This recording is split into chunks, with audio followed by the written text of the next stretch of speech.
Hey, welcome back one last time, or perhaps the first of many more times. Because here we're going to talk about opportunities you have to continue working with me and what that might look like.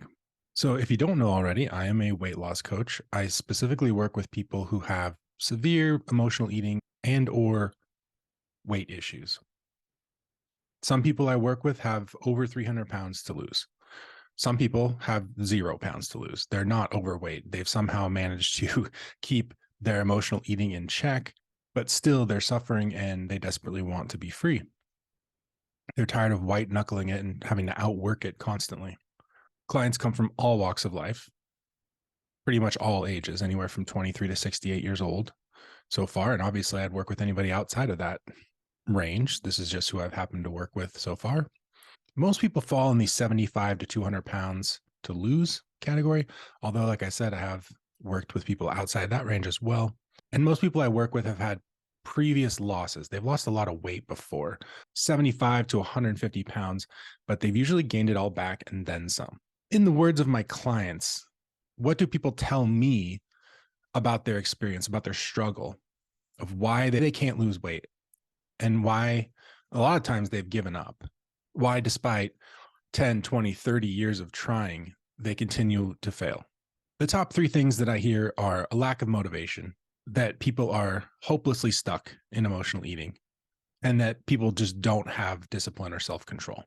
I'd say honorable mention. Another one I hear a lot is just exhaustion, fatigue, just no energy to put toward another attempt at weight loss. When I ask them about what they want going forward, if things work out, what will that look like for them? I'm astonished at how many people simply say, I just want to be healthy. I just want to be healthy. Because as you may know, being severely overweight can be a form of suffering that not a lot of people appreciate because of how society looks down on people with weight issues. There are a number of ways, like I say down below here, that is bullet point number 4, to enjoy the little things. And I say little things because, compared to saving your life, they might be little, but anybody who's lacked these things knows the deep pain that this can cause to not be able to fit into clothes, even at big and tall shops sometimes. Being able to play with kids, whether it's your kids or kids in your family or kids you work with in your career, fitting into a plane seat, being able to go to public places. This can be nigh on impossible when you're struggling with weight. People want to live long. A lot of people tell me that if they don't get this figured out, they're not long for the world. They have 5 years sometimes, maybe 10. And it's kind of a grim reality, but people who suffer with these issues know that it's not healthy. They know that it's not optimal. They never wanted this, no matter how much society might assume that they do. They want to have fulfilling experiences. They don't just want to save their life. They want to travel. They want to improve their marriage, or they want to have relationships to begin with. Instead of being a burden on their family into their 50s, 60s, and 70s, they want to be a support.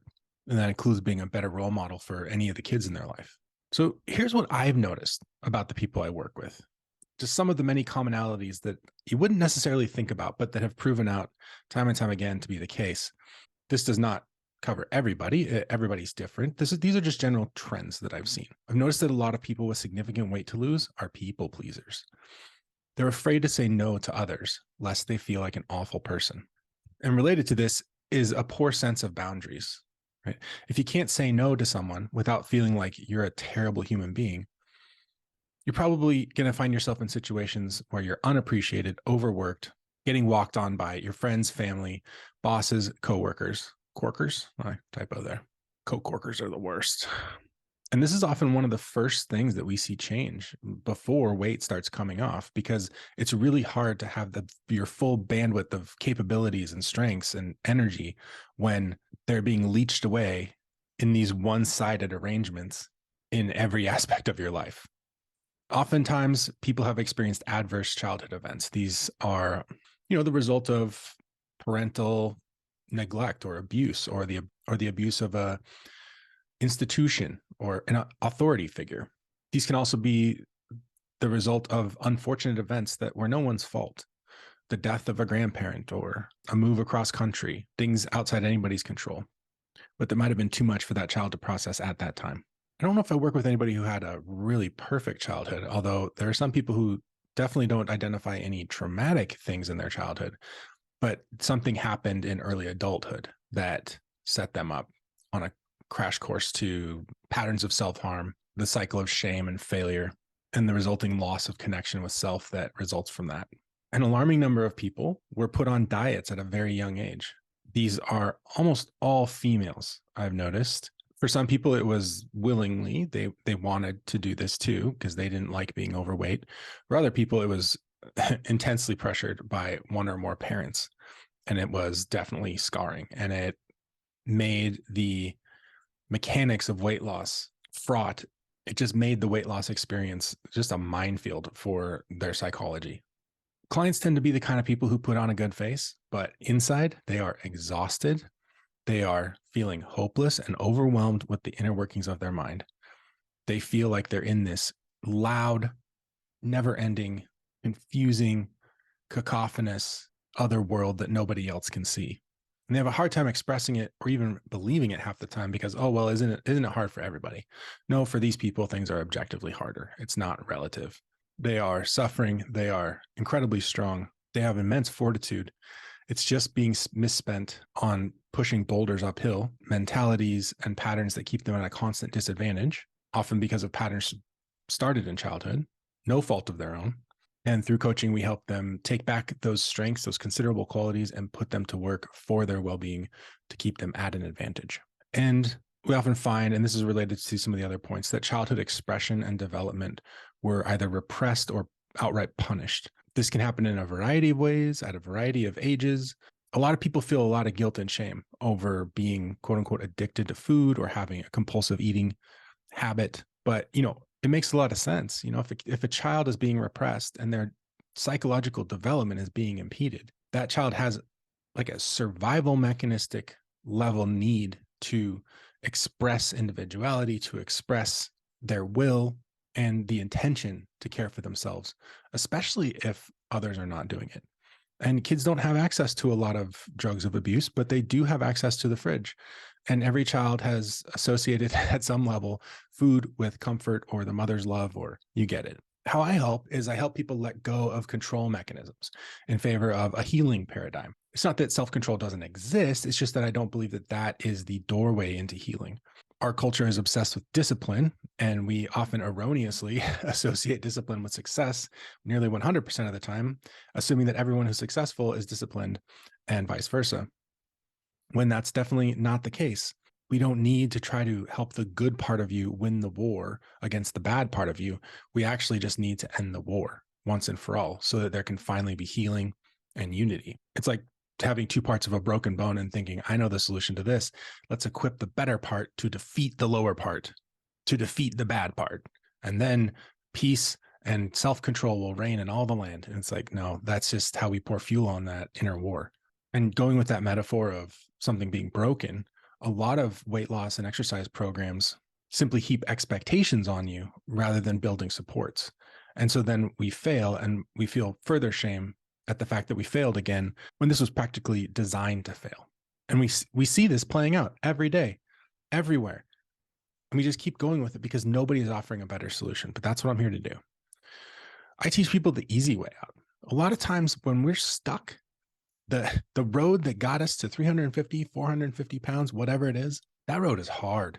And I don't have to explain it to you because I think that you understand what I'm talking about.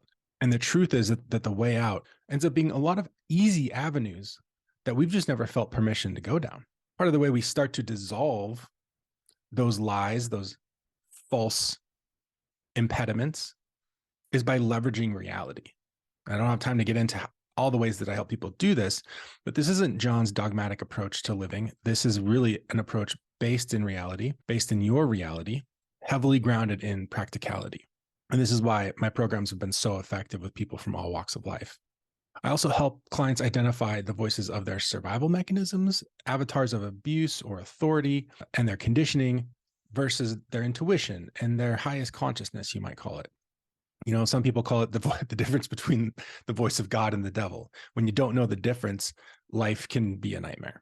And like I said, my programs are all based on immensely practical steps that are meant to leave no room for the mind to play its games and pull the rug out from underneath us. We hold its feet to the ground and we don't give it anywhere to run. And that sets the stage for us to hold up lies and say, is this real? And reality will make it clear whether or not it is. And when you see a lie for what it is, the lie can stick around, but its power over you will dissolve. And as you can imagine, there are entire structures built on these foundational lies. Because a child in a terrible situation, they often don't have the most logical solution at hand. They don't have the most assertive, healthy solution on hand. They have something second best or far worse. But the brain will make do with whatever it has, and it will attach meaning to it. We are beings that attach meaning to things. If we believe something saved us, or we associate it with survival, we can attach such a deep meaning to it that it can go unquestioned. But in this process, we question those things. We look at them, and instead of trying to fix or run from or fight these things, we opt out of all that and instead use passive, powerful tools like sight, acceptance, awareness, rest, listening, and ultimately healing.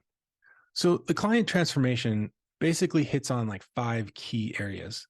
Reconnecting with innate motivation so that you can now and for the rest of your life be motivated to move, to be a person that has innate motivation, because you definitely had it as a child, right? Nobody had to force you to go color and play and sing when you were a kid.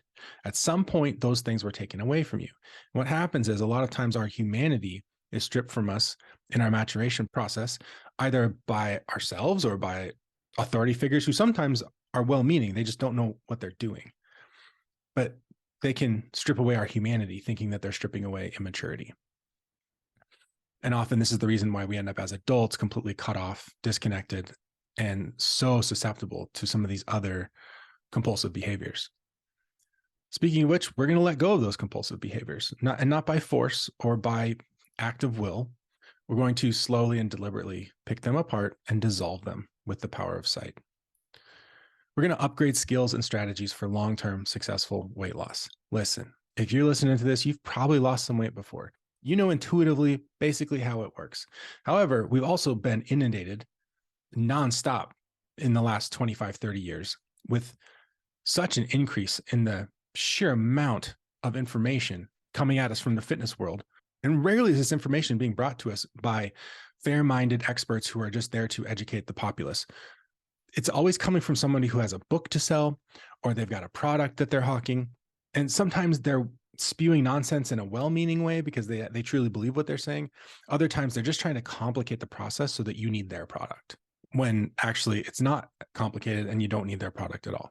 We're going to equip you with the exact tools that you need to make weight loss possible in the short term, but also to be smart about it in the medium and long term so that you set yourself up for continual success and for your weight loss maintenance to be effortless, baked into your life, requiring no huge constant effort, no white knuckling. And we want to rebuild self-trust. And this is a big area that not a lot of clients think about going in. But anybody who's starting this process, if you ask yourself, do I trust myself? The answer is usually a resounding and very loud, crystal clear no, often laden with some expletives and some other colorful language. Because the cycle of failure and shame really erodes your sense of trust and what little sense of self you have left.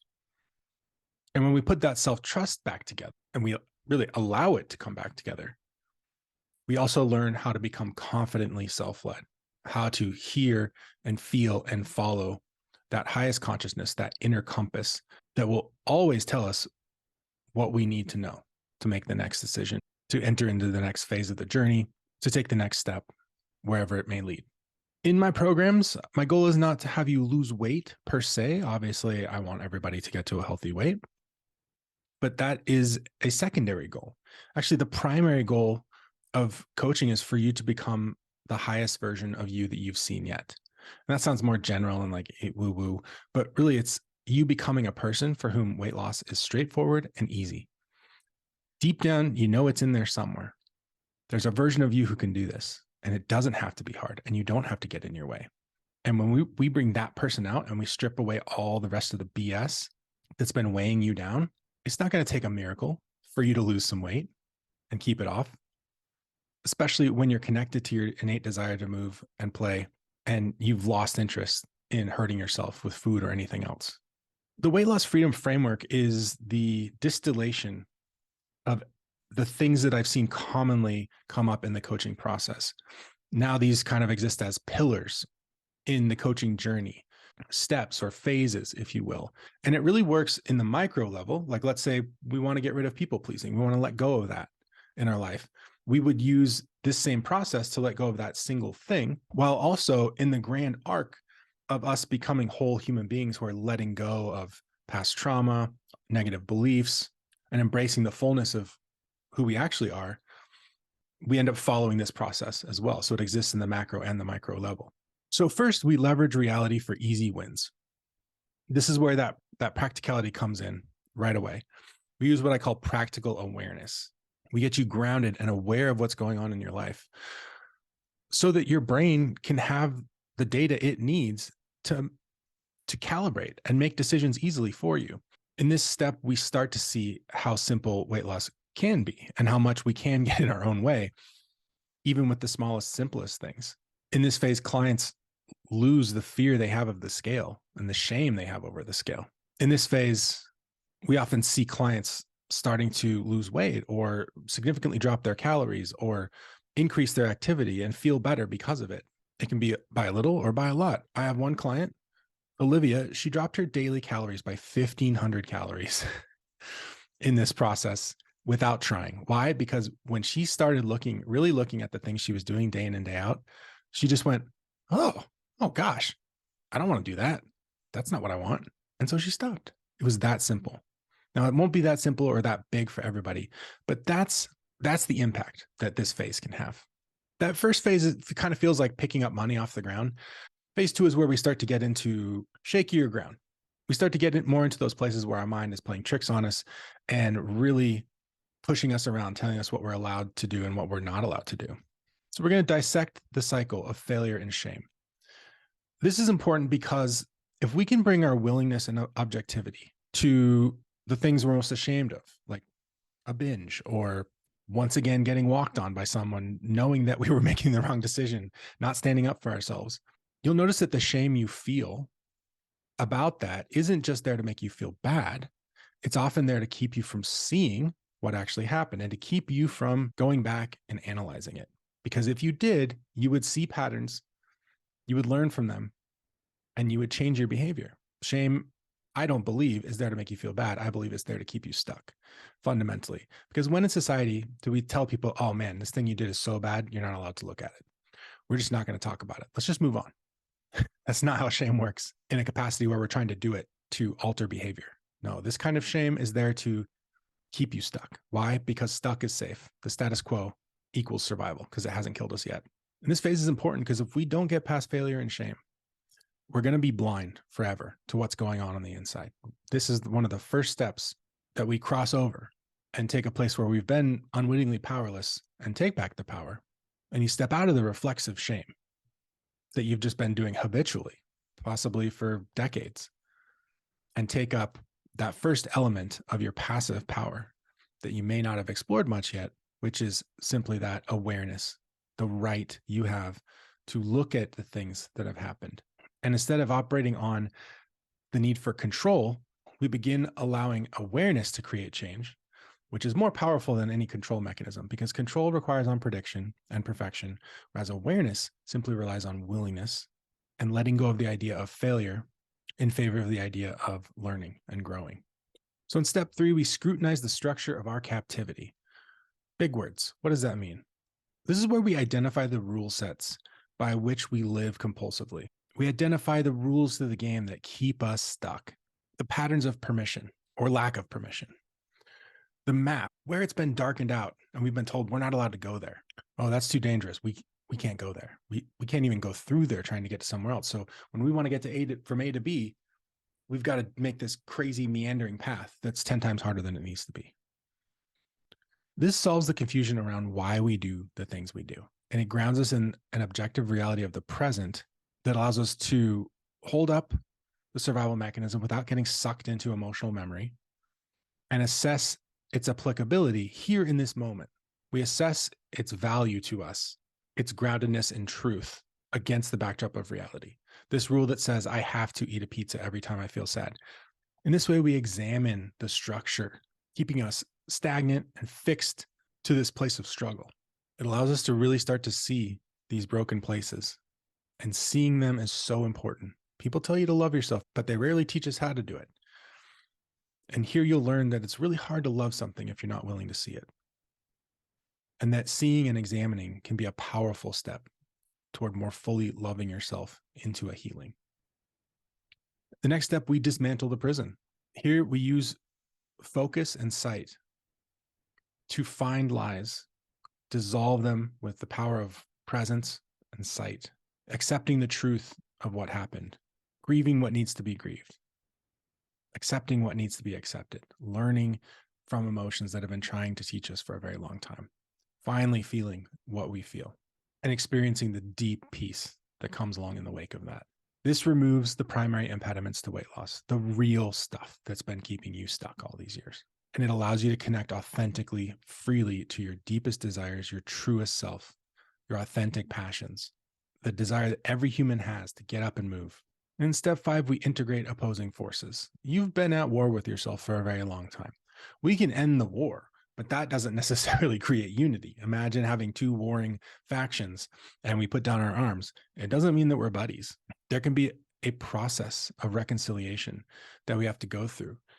And it can be very difficult, but it can be ultimately one of the most beautiful things you can experience in life. Seeing yourself come together to integrate disparate forces within you, disparate versions of you, aspects of self that have had different ideas about what your well-being and survival looked like, and thus responded very differently to every situation that came your way, making you feel like there were more than one person inside of you, grabbing at the wheel, yanking it this way and that way, no matter what your highest self said or thought about the situation. This gets us out of constant reactivity and opens the door for peace and calm and stillness, which then opens the door to self-trust and self-guidance. This step's really important. I've tried to skip this step in my own life. You can end the war inside and you can try to move on into your highest expression of self.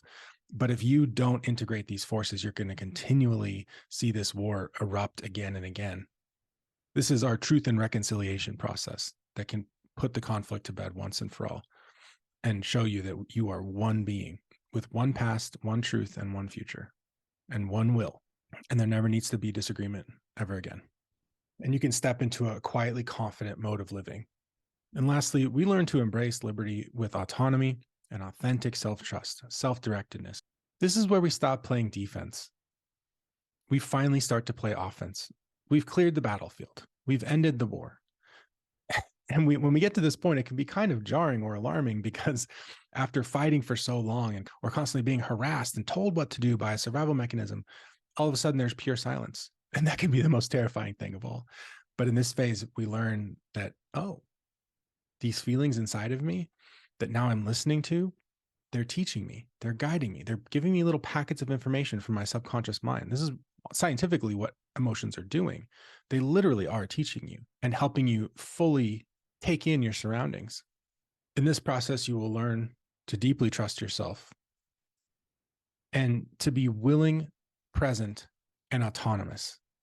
In that sense, it's like, imagine somebody came up to you and said, the sky is green.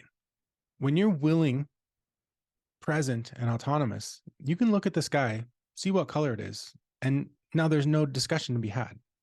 You don't need to argue with the person. You don't even need to know why they're telling you it's green. Are they playing a joke? Are they on drugs? We don't need to know because we can see the truth, and that's all that matters. And we don't need to argue with that person to get them to agree with us before we can agree with ourselves. And we don't need to bring in some other third party to adjudicate the issue and convince us that we are right in our own reality and to tell the other person that they're wrong in order to ground us in reality. This is how we usually walk through life. It's exhausting. And it just scuttles us before we can leave the dock a lot of times in life. This is where you really step into your power, the fullest expression of your passive power, to be guided, to be led. And in so doing, to start to make decisions that outwardly are going to look very proactive, but now they're going to be expressing your true self rather than your survival mechanisms. The way we accomplish this is through one of two coaching programs: my private one-to-one coaching and the Weight Loss Freedom Academy.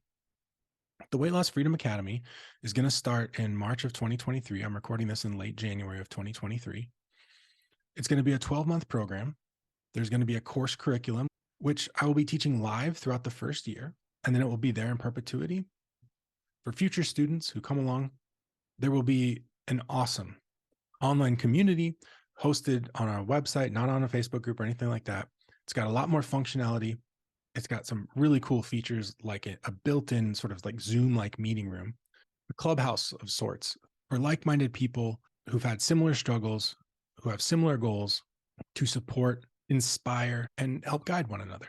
Many of these people are my existing clients who have already had massive transformations and understand the things I have to teach you, at an intermediate or advanced level.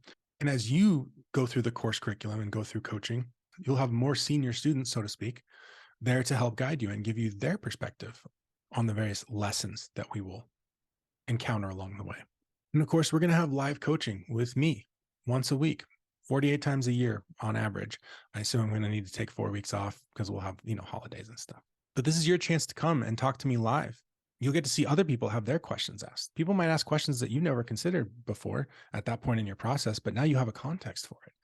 So instead of being baffled someday when you run into that very same situation, you'll go, oh, I heard about this. I remember so-and-so talking about this. That's what this is. And it just eases your process that much more. You'll get to see other people having transformations in real time. You'll see the lights come on. You'll see the lies fall apart, and it's going to embolden you on your journey.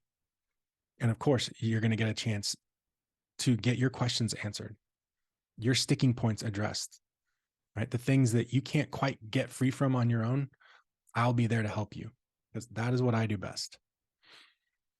In private one-on-one coaching, you get everything that comes along with the Weight Loss Freedom Academy. In addition, there's 6 months of one-to-one sessions every other week. Obviously, there's email support and accountability and tracking sheet, but this allows for these in-depth sessions that can help me guide you through the process, maybe not in better fashion than the Weight Loss Freedom Academy, certainly faster, but this does come with an additional cost. So what clients are saying: if you're even considering joining coaching, do it. You won't regret it. This is your magic button to help fix yourself. This is my client, Olivia. She's a nurse. During our first 6 months together, Olivia changed jobs twice, and she is so thankful for it because she was one of those people who was just getting absolutely run over. I can confidently say that he has been a lifesaver for me. It was unexpected that a journey to physical wellness would include healing pain I've been carrying around since childhood, but it has been life-changing. It's the best decision I've ever made for my health. I couldn't ask for a better person to help me with this journey. Food is no longer the solution because John has given me even better tools. The past months of coaching have given me knowledge for a lifetime, and I would do it all over again if I could. Best investment I have ever made. And that's what it's all about. That's what I want for you. And that's what continues to blow my mind and keep me inspired to see how big and how far I can take this. I never expected to be in this job. I never expected to be in this role. And as you get to know me, you'll get to know a little bit about my story and how we ended up here, which is absolutely wild. For now, just know, if you've been looking for something, but you didn't know what it looked like, and this feels like that, it feels like a breath of fresh air, I really encourage you to contact me. We'll get you started with the onboarding process.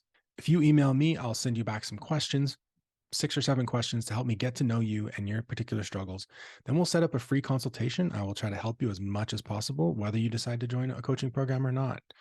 It's always nice to get to know people in my community. And of course, we'll discuss any questions you have about the coaching process.